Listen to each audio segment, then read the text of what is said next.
Welcome to big TV digital live breaking news చూస్తున్నాం. కోయ్ పాట పాడిన పాస్టర్ పై కూడా ఆరోపణలు వస్తున్నాయి. అసలు ఆయన పాస్టరే కాదంటూ కూడా తోటి పాస్టర్ గా ఎక్కడ చేసావో చూపించాలంటున్న జాన్ మాస్కో పాస్టర్ కోయ్ సాంగ్ తో సోషల్ మీడియాలో వైరల్ అయిన పాస్టర్ గురువప్ప. ఆ పాటతో ఫుల్ క్రేజ్ సంపాదించిన గురువప్పపై సంచలన ఆరోపణలు చేస్తున్నారు. మరో వ్యక్తి గతంలో ఓ మహిళపై అత్యాచార యత్నం కూడా చేశాడంటూ సనాతని నావికుడు యూట్యూబ్ ఛానల్ కు చెందిన కిరణ్ హైదరాబాద్ బోరబండలో ఘటన జరిగినట్టు కూడా ఆరోపిస్తున్నారు. అయితే సోషల్ మీడియాలో వైరల్ అవుతుంది కిరణ్ వీడియో కూడా. అయితే ప్రస్తుతం పాస్టర్ జాన్ మాస్కో కూడా గురువప్ప అసలు పాస్టరే కాదంటూ కూడా ఆరోపణలు చేస్తున్నారు. అయితే మా బిగ్ టీవీ ప్రతినిధి Gautami face to face John మాస్కోతో మాట్లాడారు. అదొకసారి ఇప్పుడు చూద్దాం. అందరికీ నమస్తే, వెల్కమ్ టు బిగ్ టీవీ. నేను మీ గౌతమి. కోయ్ ఈ పాట తెలియని వ్యక్తి ఎవరు కూడా లేరు. అయితే ఇప్పటికే అతను ఎంతగా వైరల్ అయ్యారో మనందరికీ కూడా తెలుస్తూనే ఉంది. దీనికి సంబంధించి ఆయన బయటకు వచ్చి చాలా ఛానల్స్కి ఇంటర్వ్యూస్ కూడా ఇవ్వడం జరిగింది. అయితే రీసెంట్గా ఫేస్బుక్లోని ఒక వీడియో బాగా వైరల్గా మారింది.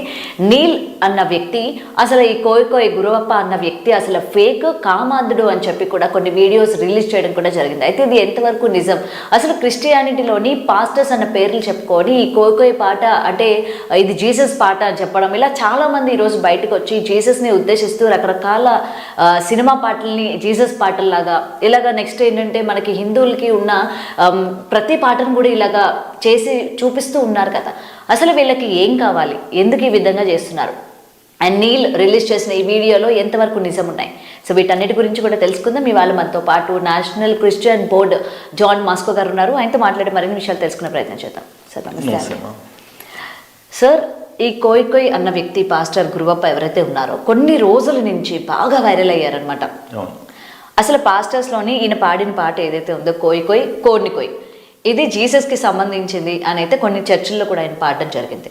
అయితే ఆయన ఒక కామ పిశాచి అని చెప్పి అసలు అతను మంచోడు కాదు, అతను ఎందుకు ఇలా వైరల్ చేస్తున్నారు, నిజానికి అతని స్వభావం ఇది కాదు, ఒక కమ్యూనిటీని ఆయన యూజ్ చేసుకున్నాడు, అతను ట్రైబల్ కమ్యూనిటీకి సంబంధించిన వ్యక్తి కూడా కాదు, అతని నిజస్వరూపం ఏంటో నేను నిరూపిస్తానని చెప్పి నీల్ అన్న వ్యక్తి ఫేస్బుక్లో వీడియోస్ రిలీజ్ చేయడం జరిగింది. సో దీని గురించి ఏం చెప్తారు, ముఖ్యంగా ఈ పాటల గురించి ఏం చెప్తారు మీరు? ఇలాంటి పాటలు మా క్రిస్టియానిటీలో ఎవరు తీసుకోరు. నిజమైన క్రైస్తవులు వీళ్ళు కొంతమంది క్రిస్టియానిటీ పేరు చెప్పుకొని బతకడానికో లేదంటే వ్యాపారాలు చేసుకోవడానికో చిన్న వాళ్ళు ఇలాంటి పాటలు క్రియేట్ చేసి దేవుని నామాన్ని అవమానపరుస్తారు. అంటే మేము ఎంతో గౌరవంగా ప్రేమతో మేము పెట్టుకునే దేవుని నామాన్ని వాళ్ళు పాడు చేస్తూ వాళ్ళ పబ్బం గడుపుకోవడానికి ఇలాంటి పాటలు క్రియేట్ చేస్తూ ఉన్నారు. నీల్ రాజ్ అనే వ్యక్తి ఎవరైతే ఉన్నారో ఆ వ్యక్తి చెప్పింది అక్షరాల నిజం. నీల్ రాజ్ అనే వ్యక్తి ఈ క్రిస్టియానిటీలో ఉన్న ఎవరైతే ఆయనకు తప్పుగా అనిపించిందో వాళ్ళని ప్రశ్నిస్తూ ఉంటాడు కామన్గా. పాపం అతను చాలామందిని ప్రశ్నించాడు, మమ్మల్ని కూడా ప్రశ్నించాడు ఒకప్పుడు. అలాంటి వ్యక్తి పైన మేము క్రైస్తవులుగా చెప్పుకుంటున్న కొంతమంది పాస్టర్లు అందరూ కలిసి అతని ఉద్యోగం పోయేలాగా అక్కడ ప్రవర్తించి అతని ఉద్యోగాన్ని కూడా తీయించేసి, ఓకే, నిజమైన క్రైస్తవులు ఒకవేళ ఆయన చేసే తప్పు అయితే క్షమిస్తారు. ఆయన క్షమించకుండా ఒక పకడ్బందీగా ప్రణాళిక ప్రకారం నీల్ రాజ్ అనే వ్యక్తిని టార్గెట్ చేసి ఆయన ఉద్యోగం పోయేంత వరకు ఆయన తీసుకెళ్లారు. నువ్వు నిజమైన క్రైస్తవుని పాస్టర్ కదా, నువ్వు తప్పు చేయలేదు కదా, అలాంటప్పుడు నువ్వు ఎందుకు ఆయన మీద కేసు పెట్టి ఆయన ఉద్యోగం పోయేలాగా చేసినావు? ఆయన మన సహోదరుడే కదా. మా క్రిస్టియానిటీ ప్రేమించు, క్షమించు, దీవించు, మంచి చేయి, మంచిగా మాట్లాడని నేర్పించింది. సరే, నీల్ రాజ్ అనే వ్యక్తి పాస్టర్ల గురించి వీడియోలు పెడుతున్నాడు, వీళ్ళ గురించి వీడియోలు పెడుతున్నాడు. అందులో 90% కరెక్ట్ ఉండొచ్చు, 10% తప్పు ఉండొచ్చు. నువ్వు కరెక్ట్ ఉన్నప్పుడు నువ్వు ఆయన ప్రశ్నించే అవసరం లేదు, నీ పని నువ్వు చేసుకుంటూ వెళ్ళిపోవాలి. కానీ పాస్టర్లు కక్ష కట్టి ఆయన మీద కేసు పెట్టి ఆయనను ఉద్యోగం పోయడానికి కారణమైంది. ఒక క్రైస్తవునిగా ఉండి ఒకరి ఉద్యోగం పోయడానికి కారణం మనం కాకూడదు, ఎందుకంటే వాళ్ళకి ఫ్యామిలీ ఉంటుంది. సరే, నువ్వు తప్పు చేస్తే నువ్వు స్పందించు, నువ్వు తప్పు చేయనప్పుడు స్పందించే అవసరం లేదు. క్రిస్టియానిటీ అనే పాస్టర్లే కేసులు పెట్టి ఉద్యోగాలు తీపిచ్చేసి ఇలాంటివి చేస్తే మీరు సమాజానికి ఏం నేర్పిస్తారు? అలాంటి ప్రశ్నించే వ్యక్తులు ఉంటేనే మన క్రిస్టియానిటీ జాగ్రత్తగా ఉంటుంది. అలాంటి ప్రశ్నించే వ్యక్తి ఉంటేనే ఇలాంటి కొయ్యదొరలందరూ బయటకు వస్తున్నారు. వీళ్ళు ట్రైబల్ పేరు చెప్పుకొని ఇలాంటి పాటలు పాడి అపహాస్యం. మొన్న నేను భీమవరం వెళ్ళాను, భీమవరం చూశాను. ఈ పాస్టర్ని ఒకరు రిజర్వ్ చేసుకొని, అంటే కామెడీ కోసం ఎంటర్టైన్మెంట్కి రిజర్వ్ చేసుకొని పువ్వులు వేసి ఆ భీమవరంలో ఈయనతో సునకానందం పొందుతున్నారు. అంటే నువ్వు వేషధారి, నువ్వు వేషాలు వేసుకొని ఎక్కడో స్టేజ్ షోలు చేస్తూనే వచ్చి దేవుని పేరు చెప్పి దేవుణ్ణి అవమానిస్తున్నావు అని మేము అనుకుంటున్నాం, భావిస్తున్నాం. కానీ అయినా మేము నిన్ను క్షమిస్తాము. కానీ నువ్వు హైలైట్ అయిపోయి నేను కోడిని పోయమన్నాను, నేను అది చేయమన్నాను, ఇది అని ట్రైబల్ అని మధ్యలో ఆగు. ట్రైబల్ అని కాన్సెప్ట్ని మధ్య లాగొద్దు. ఎందుకంటే వాళ్ళని అవమానపరచడం అవుతుంది. ట్రైబల్ చక్కగా పాడతారు, చక్కగా ఉంటారు, చక్కగా మాట్లాడతారు, వాళ్ళు బాధలు చెప్పుకుంటారు, సమాజానికి వనుకొచ్చే పనులు చేస్తారు ట్రైబల్స్ ఎక్కువ శాతం. అలాంటి వాళ్ళను కూడా సమాజం విమర్శించే విధంగా నువ్వు చేయొద్దు. మీరు అలాంటి పాస్టర్లను మనం పట్టించుకోవాల్సిన అవసరమే లేదు. నీల్ రాజ్ అనే వ్యక్తి చెప్పేది ఏదన్నా సరే అతని దగ్గర సాక్ష్యం లేనిది ఏది చెప్పడు. ఓకే, సరే వేరేల కోసం ఏం వీడియోలు పెట్టినా ఆయన తను తెలియదు, ఆయన తెలిసి తెలియక కొన్ని పెట్టినా కానీ ఆయన తను ఏదైనా ఉంటేనే చెప్తాడు. అది నేను నమ్ముతాను బలంగా. ఓకే, సో అలాంటి వ్యక్తి పైన ఫేస్బుక్లలో వీడియో పెడుతున్నారని చెప్పేసి కేసులు పెట్టడం తప్పది. ఒకటి. రెండు, ఈయన ఎవరైతే ట్రైబల్ అని చెప్పుకున్నాడో అతను చేసి ఉంటాడని నేను నమ్ముతున్నాను. అటువంటివి ఉండొచ్చు అని నమ్ముతున్నాను. ఎందుకంటే అతను ప్రూఫ్ లేదు నేను చెప్పాడు కదా ఎవరు. ఇప్పుడు ఈయన ఒక్కడే లేడు కదా, చాలా మంది ఉన్నారు, చాలా మంది రకరకాలుగా చేస్తున్నారు. కానీ ఇలాంటి క్రైస్తవులను ప్రోత్సహించే క్రైస్తవులు ఎవరైతే ఉన్నారో వాళ్ళు కళ్ళు తెరవాలా. ఒక పాస్టర్ వస్తాడు, ఒక ఆయన వచ్చి నువ్వు ప్రసారం తినొద్దని ఒకరు అంటారు, భారత్ మాతకి జై అనొద్దని ఒకరు అంటారు, ఒకరు వచ్చేసి నువ్వు ఆ గుళ్ళ దగ్గర హిందువుల దగ్గర పోవద్దని ఒకరు అంటారు. మనది భారతదేశం, లౌకికవాదం భారతదేశం మనకు జన్మనిచ్చిన దేశం, ఇది మనం ఇక్కడ పుట్టిన దేశం. మనం భారత క్రైస్తవులు అయినందుకు మనం గర్వించాలా. భారత క్రైస్తవుడు అనే వర్డ్ మన గుండెల్లో ఉన్నప్పుడు I'm Indian Christian, I'm proud to be a Indian Christian. అంటే నేను భారతదేశంలో పుట్టి భారత క్రైస్తవుని పెరుగుతున్నా.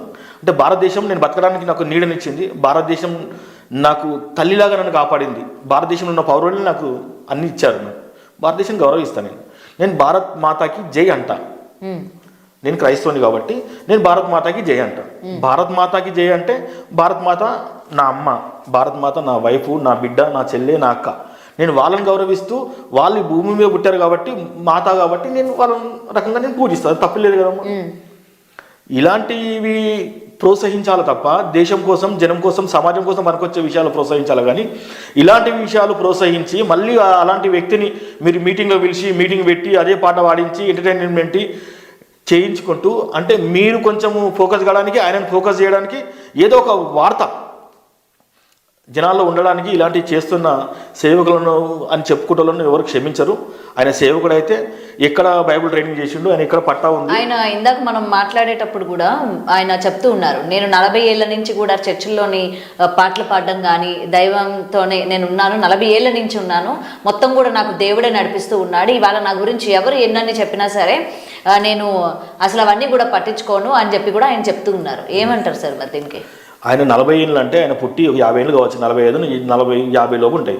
ఆయన పుట్టగాలని దేవుడు ఆయన విలువలేదు, పుట్టగాలని చేయలేదు. ఆయన చెప్పిన సాక్ష్యాలు మీరు వినుంటారు, బాగా చాలాసార్లు చెప్తున్నాడు.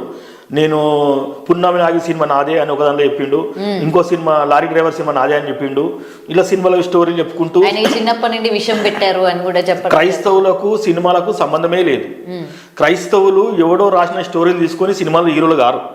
క్రైస్తవులు అసలు అటువంటిది నువ్వే చెప్తున్నావు. పున్నమి నాగి స్టోరీ అనేది 40 సంవత్సరాల వరకు నేను విషం దాగి, నువ్వు 40 సంవత్సరాల వరకు విషము తిన్నోనివి, 40 సంవత్సరాల నుంచి దేవునిలో ఎట్లా నడిచినావు నువ్వు? అంటే నువ్వు అవిశ్వాసివి. అసలు నువ్వు మా క్రైస్తవునివే కాదు, నువ్వు ఇంతకుముందు ఈ పాస్టర్ ఎవరైతే ఉన్నారో బ్రదర్ నీరాజ్ కోసం అంటున్నాడు, నేను సంగతి చూస్తానని వాళ్ళు మా వాళ్ళు అంతా వెతుకుతున్నారు. నువ్వు వెతుకు, ఏం చేయదు. అలాంటి వాళ్ళ కోసం మేము సపోర్ట్ చేస్తాము, ఆయనకు సపోర్ట్గా ఉంటాం మేము, అంతే తప్ప నువ్వు వెతికి దొరికినంత మాత్రం నువ్వు ఏం చేయలేవు, ఆయన ఏం చేయలేరు. దేవుడు ఆయన పక్షాన ఉంటాడు, మేము కూడా ఆయన పక్షాన ఉంటాము, ఖచ్చితంగా సపోర్ట్ చేస్తాము. ఎందుకంటే చేసి తప్పు ఇది. నువ్వు 40 సంవత్సరాల వరకు నువ్వు విషం తాగుడు బతికినవు, నువ్వు క్రైస్తవుని ఎలా అవుతావు? నువ్వు 40 సంవత్సరం దేవుడు పిలిచిన అని చెప్తున్నావు. 40 సంవత్సరాలు అసలు నువ్వు దేవుడు పిలిస్తే నువ్వు ఈ విధంగా ఉండే క్రైస్తవుని కాదు కదా. నువ్వు 40 సంవత్సరాల నుంచి ఉన్నాను మీతో చెప్తున్నాడు. 40 సంవత్సరాల నుంచి విషయం నేను బతికినా మా నాన్న నేను కాటేసి చనిపోయే వాళ్ళని అట్లా చెప్తున్నాడు. కొంతమందికి లారీ డ్రైవర్ అని చెప్తున్నాడు. నిన్ననేమో భీమవరం పోయి జాతర చేస్తున్నాడు, భీమవరంలో పూలు వేసుకొని పాట పాడి ఇలా గజ్జలు కొట్టుకుంటూ.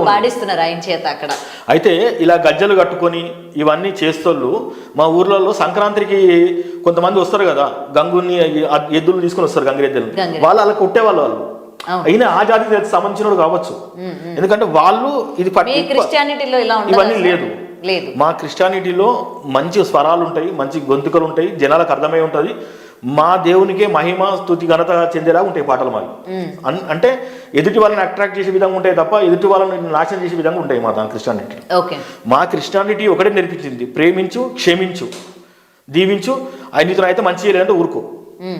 అండ్ సార్ ఇప్పుడు ఇవాళ మనం గురువప్ప గురించి మాట్లాడుకుంటున్నాం కానీ ఈ మధ్య కాలంలో చూసుకుంటే ముఖ్యంగా క్రిస్టియానిటీలోని ఇలా పాటలు పాడేవారు కావచ్చు, మాటలు మాట్లాడే వాళ్ళు కావచ్చు, బాగా ఎక్కువైపోయారు. మన ఇన్స్టా ప్రతి దాంట్లో కూడా చూసుకుంటే కొంతమంది ఏమో కాళ్ళు విరిగిపోతే కాళ్ళు అతికించేస్తున్నారు, గొడ్డలతో చేతులు విరిగిపోతే చేతులు అతికించేస్తున్నాడు అంటారు.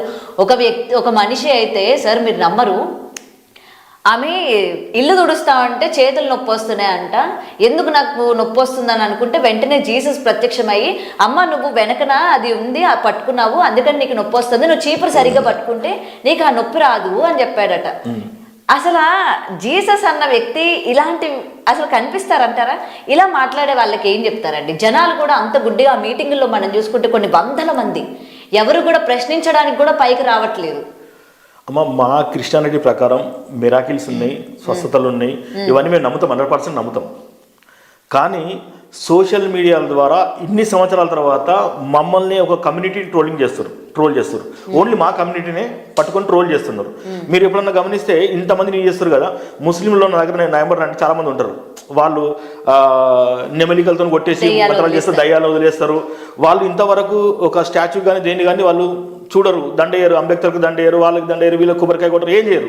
వాళ్ళని టార్గెట్ చేస్తారు. ఇప్పుడు భారతదేశంలో మెయిన్ కాన్సెప్ట్ క్రిస్టియానిటీని టార్గెట్ చేసి అక్కడ నిజం జరిగినవి కూడా జరగనివి కూడా అన్ని క్రియేట్ చేసి సోషల్ మీడియాలో ఫుల్ విచ్చలవిడిగా చేశారు.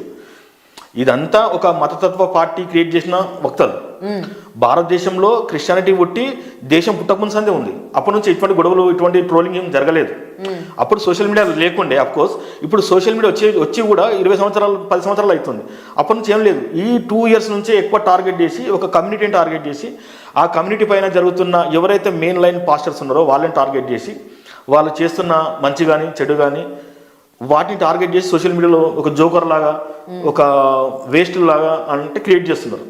ఇప్పుడు మా దేవుడు మాకు ఎంత గొప్పనో మీ దేవుడు మీకు అంత గొప్ప కామన్గా. అంటే మాకు జరుగుతున్నాయి కాబట్టి మేము చెప్పిండొచ్చు. జరగని వాళ్ళు కూడా చెప్తుంటారు మా ప్రభు నాకు ప్రత్యక్షమైన. వాళ్ళు వ్యాపారులు, వాళ్ళను దేవుడు చూసుకుంటాడు, వాళ్ళని సమాజం చూసుకుంటుంది వాళ్ళని.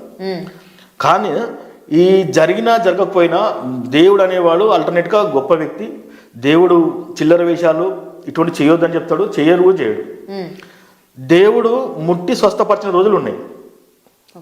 కానీ మా బైబిల్ ప్రకారము నా ప్రవక్తలు నా కోసం ఎవరైతే మీరు మాట్లాడుతున్నారో, నన్ను తెలుసుకుని ఎవరైతే మీరు ఆరాధిస్తారో మీ ద్వారా కొంతమంది స్వస్థత పరుస్తారు, వాళ్ళు ఆరోగ్యంగా ఉంటారు, మీరు ఏమైనా చేయొచ్చు అని దేవుడు చెప్పింది. కాబట్టి 100% మిరాకిల్ జరుగుతున్నాయి దేశంలో, మంచి జరుగుతుంది. కానీ వాళ్ళని చూసి కొంతమంది వ్యాపారస్తుల్లాగా తయారయ్యి కొంతమంది సేమ్ కాపీ టు పేస్ట్ కొట్టి వాళ్ళు సోషల్ మీడియాలో ఎక్కి బ్లేమ్ చేస్తారు క్రిస్టియానిటీని. వాళ్ళ ద్వారా క్రిస్టియానిటీకి చాలా నష్టం జరుగుతుంది.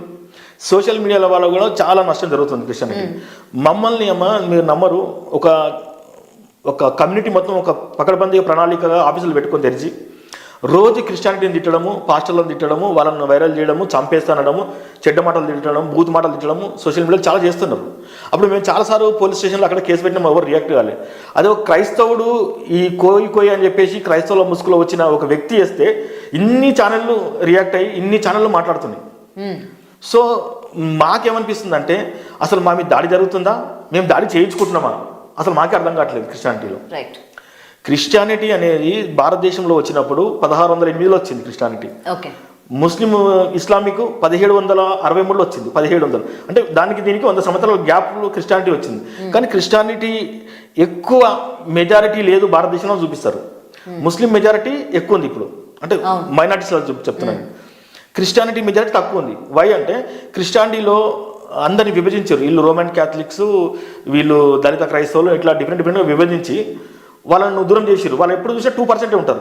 కానీ చర్చిలోకి పోయేతో 30% ఉంటారు చర్చిలోకి పోతారు అన్ని క్యాస్టులు.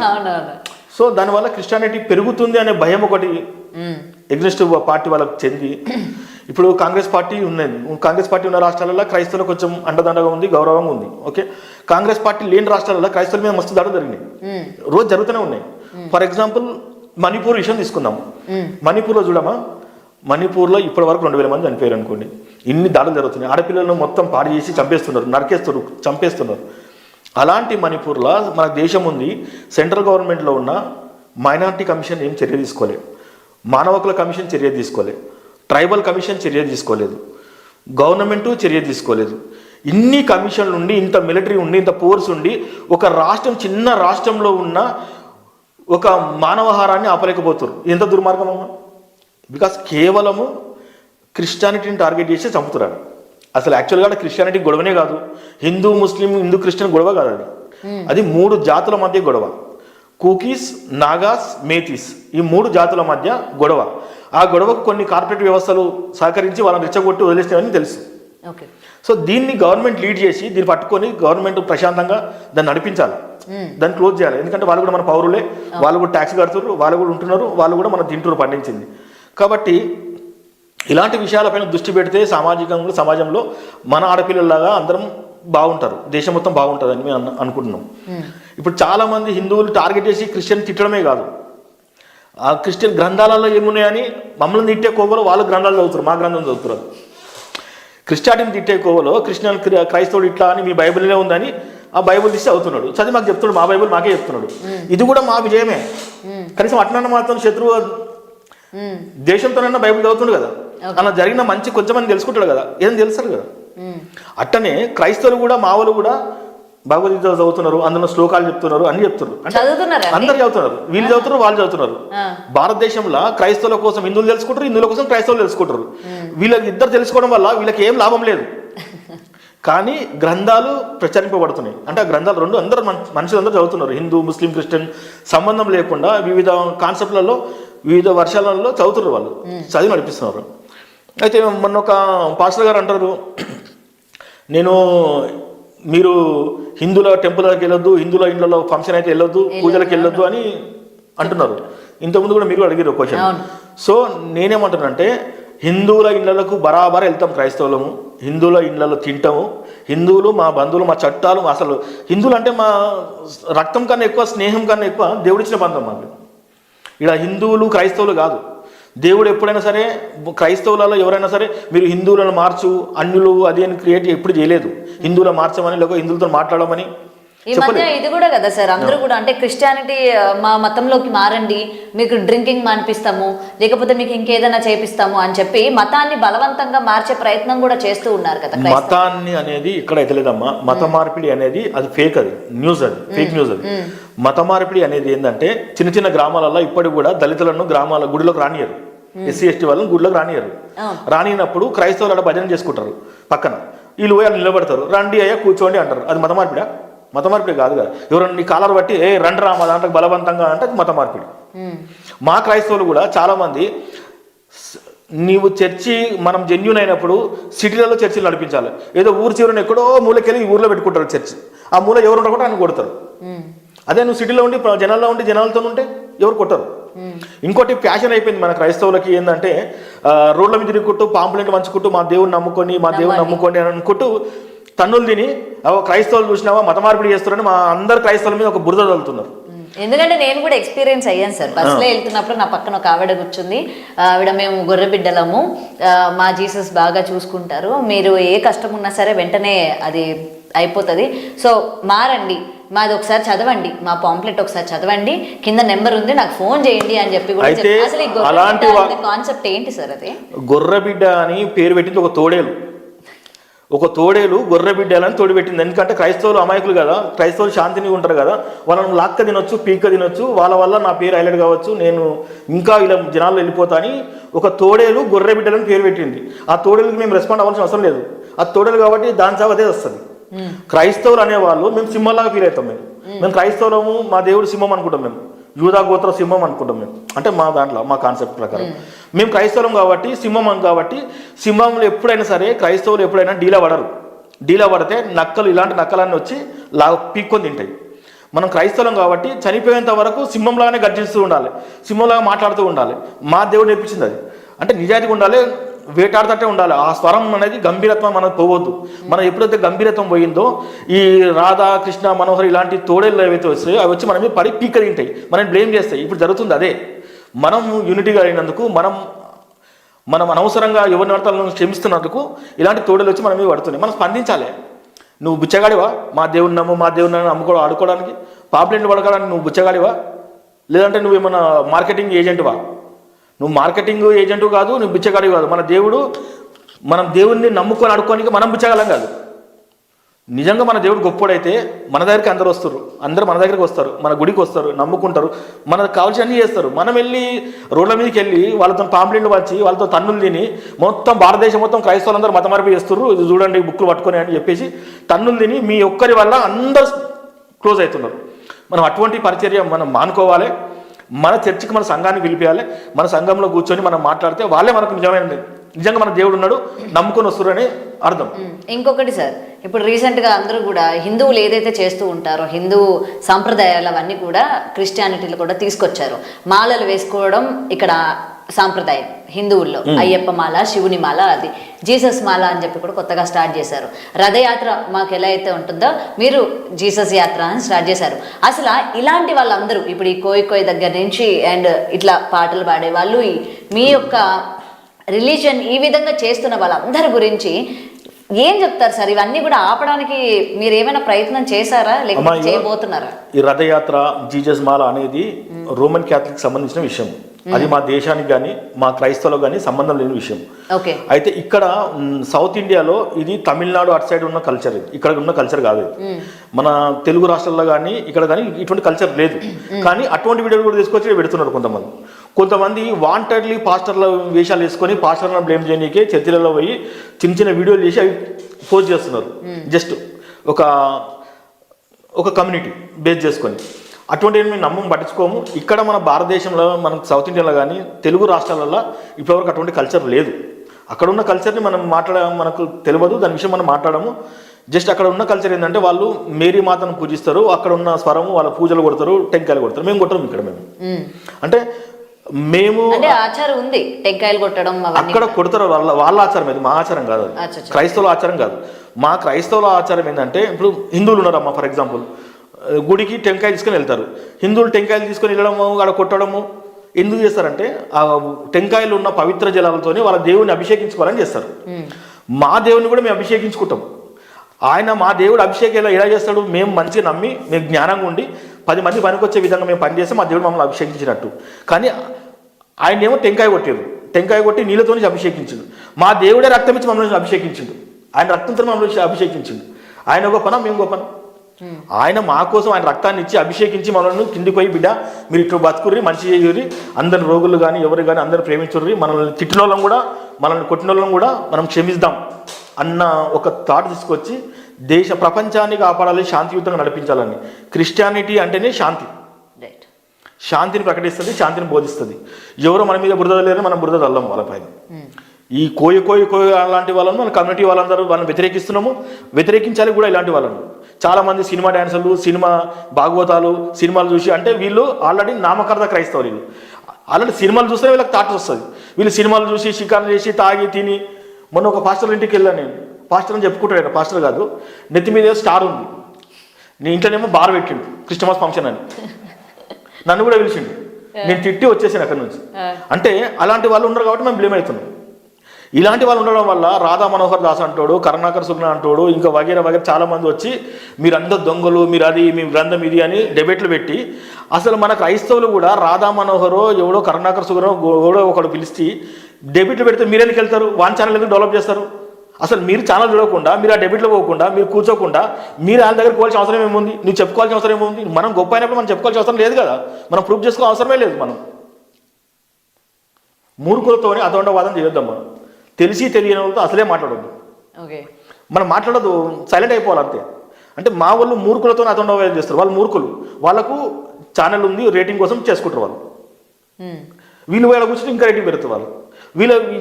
మా క్రైస్తవులు ఏం చేస్తారంటే యూట్యూబ్లో ఎవరైనా చిన్న తిట్టిందనుకో, ఫర్ ఎగ్జాంపుల్ ఈ కోయ ద్వారా ఒక పాట పెట్టిండు, అగో చూడు మన క్రైస్తవులు ఎట్లా వాడుతున్నాడు అని చెప్పి మొత్తం వైరల్ చేస్తారు. వాళ్ళ ఇంటి పక్కన ఎవరైనా దాడి చేసిన దాన్ని పట్టించుకోరు. ఎక్కడో మణిపూర్లో గొడవ అయితే ఇక్కడ పట్టించుకుంటారు గ్రూప్లలో, మన క్రైస్తవుల మీద దాడి జరుగుతుందని. ఇక్కడ జరిగింది ఎవరు పట్టించుకోరు.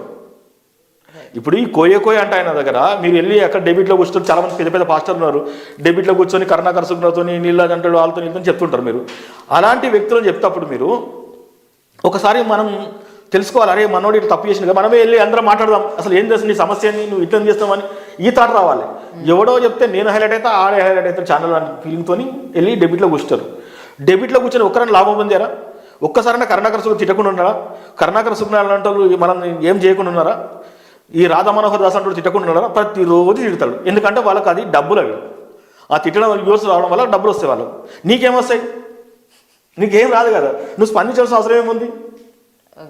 ఇప్పుడు రాధా మనోహర్ దాస్ అంటాడు ఒక తోడేలు అని అన్న అనుకో, నేను తోడేలే అని అనుకో, రాధా మనోహర్ తిట్టినని చెప్పి పేద అంతా అయిపోతుంది. ఎవరు హైలైట్ అవుతారు? రాధా మనోహర్ దాస్ హైలైట్ అవుతాడు. వాళ్ళకి అర్థమైతే లేదు. ఇప్పుడు రాధా మనోహర్ నేను తిట్టంగా రాధా మనోహర్ ఇంకో వీడియో పెడతాడు. ఏమంటే జాన్ మాస్క్ అంటాడు నన్ను తోడేలు అన్నాడు, వాడు దొంగ లంగా అని చెప్పి వాడు ఒక వీడియో పెడతాడు. వాని వీడియోలు ఇంకా డెవలప్ అవుతాయి ఎక్కువ మంది చూడడం వల్ల. నేనేమంటాను అంటే, నీకు నచ్చిన వీడియో పెడితే అన్నా నువ్వు దాన్ని రిపోర్ట్ కొట్టేసేయి, నీ సమస్య యూట్యూబ్లో చెప్పేస్తే వాడు చూసుకుంటాడు. నువ్వు వెళ్ళి కేసులు పెట్టి తిరిగి టైం వేస్ట్ చేసి నువ్వు ఎవడో పిలిస్తే 100 ఇంటర్వ్యూకి వెళ్ళి కూర్చొని ఆ యూట్యూబ్ ఛానల్లో కూర్చొని హిందువులు క్రైస్తవులు డెబిట్ ఏంది, ఎందుకు అవసరమేముంది? నీ దేవుని కోసం చెప్పు, నీ కోసం చెప్పు, నీ కుటుంబం కోసం చెప్పు, ఎట్లా మారాలి చెప్పు, ఎట్లా మంచిగా ఉండాలి చెప్పు, ఎట్లా జ్ఞానంగా ఉండాలి చెప్పు. అంతేదాన్ని ఇవన్నీ చెప్పడం వల్ల ఎవరు నష్టపోతాం? మన కమిటీ నష్టపోతుంది, మా కమిటీని నష్టపోతుంది. సో మమ్మల్ని టార్గెట్ చేయడానికి ఇలాంటి వ్యక్తులు కొంతమంది వదిలేశారు. ఇప్పుడు కోయి కోయి కోయి అని ఎక్కడో వాడిండమ్మా. ఆ పాట ఎవరు అసలు పెట్టింది అసలు సోషల్ మీడియాలో? వాడిని పట్టుకోవాలి ఫస్ట్. నిజంగా అది పట్టుకుంటే కోయి కోయి అని ఫస్ట్ సోషల్ మీడియాలో అప్లోడ్ చేసిండో వాడిని పట్టుకుంటే అసలు ఎందుకు పెట్టిండో తెలుస్తుంది. అప్పుడు ఏమైనా డైవర్షన్ చేస్తుండ్రా అంటే, ఏదన్నా క్రిస్టియానిటీ కోసం డైవర్షన్ చేసి పాలిటిక్స్ చేస్తుర్రా?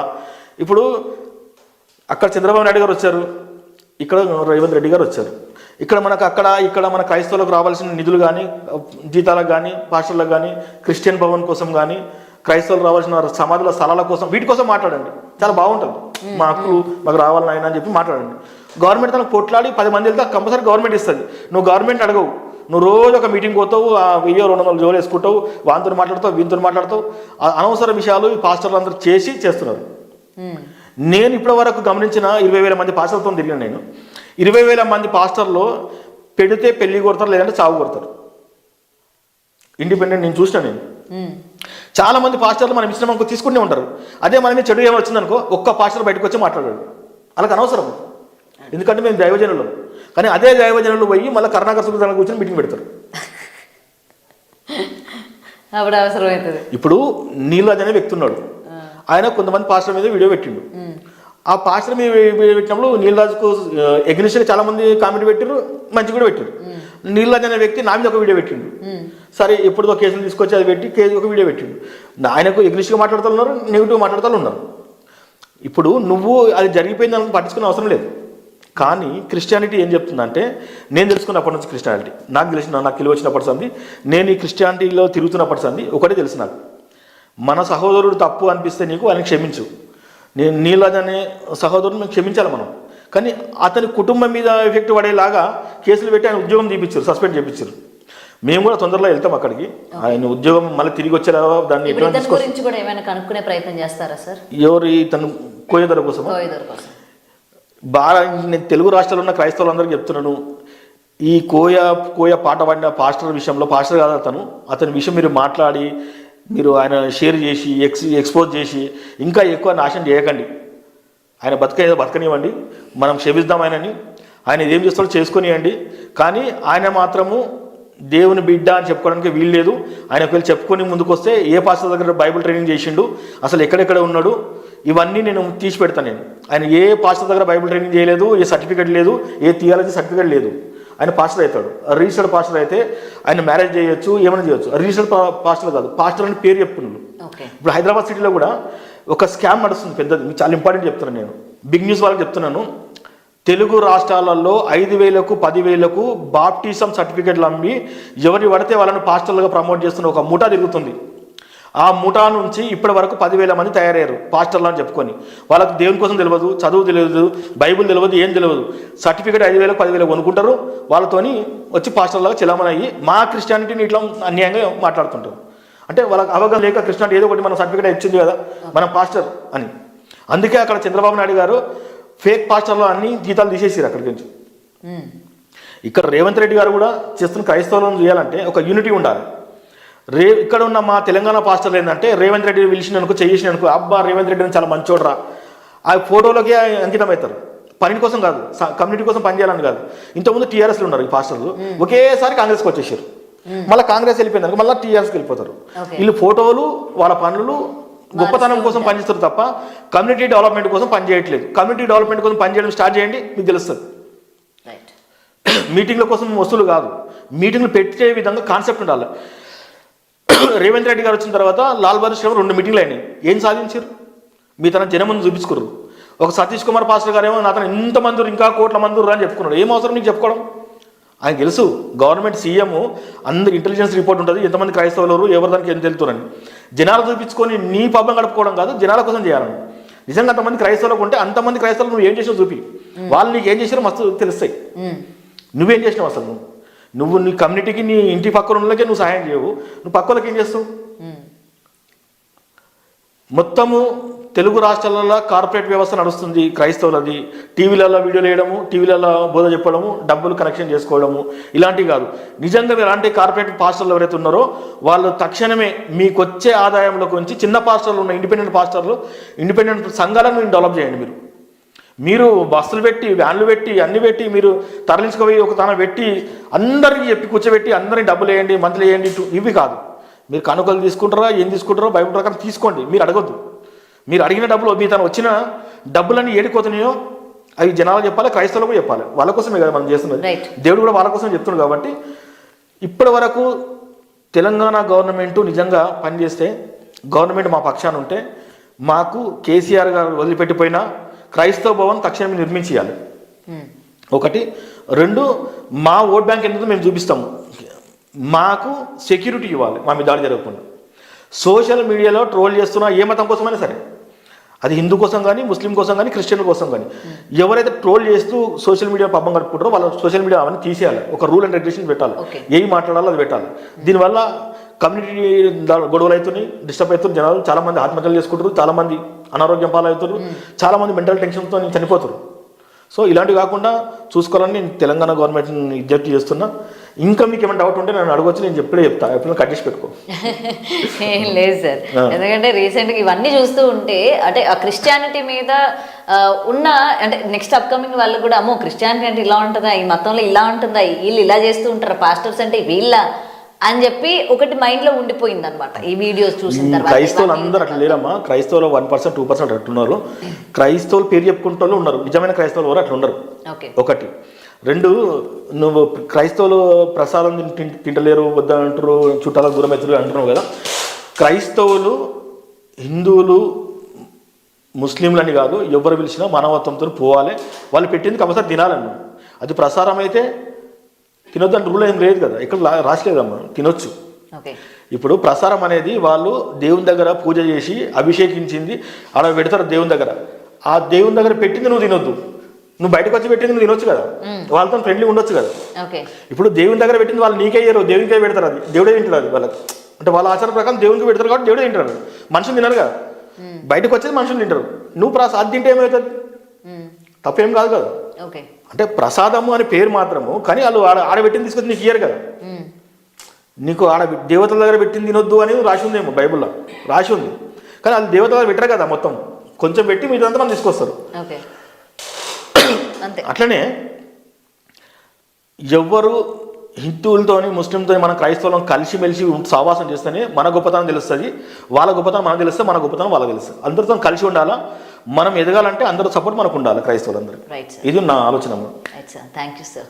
సో అడిగిన వెంటనే మాకు మీ విలువైన సమయాన్ని అందించినందుకు thank you so much. And చాలా వరకు అంటే చాలా క్వశ్చన్స్కి అంటే చాలా మందికి చాలా అపోహలు ఉంటూ ఉంటాయి.